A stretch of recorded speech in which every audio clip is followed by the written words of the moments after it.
I don't necessarily agree with where it's placed and what the monument is.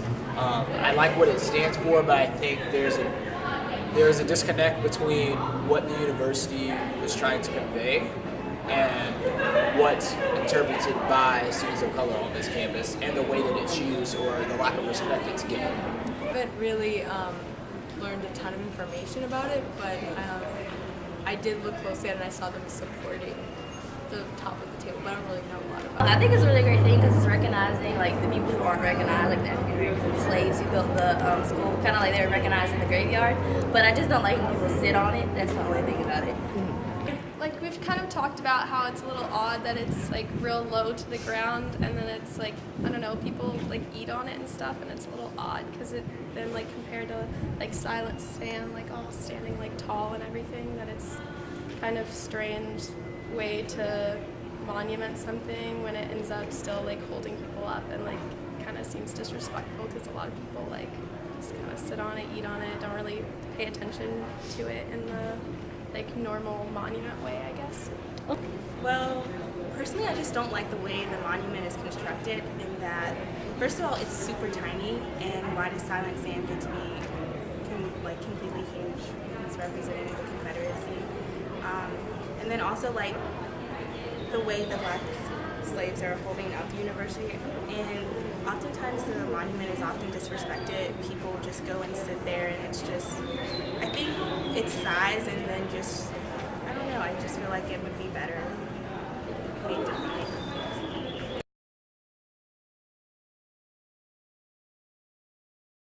I think a lot about just how it has such a strong negative connotation here on this campus and how they should get rid of it. I don't think it should be around much longer. It's what it stands for. What it stands for isn't good. I think of the Confederacy, and I know I was here over the summer, and I know that it got vandalized a lot. They had a bunch of caution tapes on it. There's even an article in the newspaper about it. Not much comes to mind, but it's like, I don't know, it's just a part of my history, I guess, which is nice to have like in the middle of campus. Whether Think of the Confederate soldier just holding the gun. I really just think of the image. I don't really think of anything else. Not really, like I see it when I walk through the upper quad, but I don't really know like what it's there for.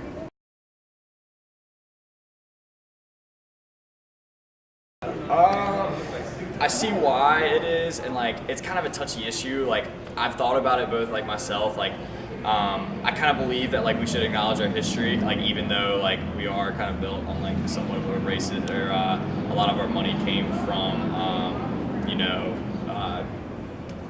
helping out here, like plantation owners and stuff. But I mean, it is like a part of our history, so I do think we should like acknowledge it. But I guess like the name, obviously Carolina Hall, it's a good like mediator, like a good gray area. I would say like, I don't know. I think that we probably should keep it the same just because it is our history and we should acknowledge these things even if they aren't the most glamorous things, because I mean it is Carolina. I think it's a progressive move to get away from those kind of images, from silence it, and claim members past. I think that is fine. I think it's good. I don't think that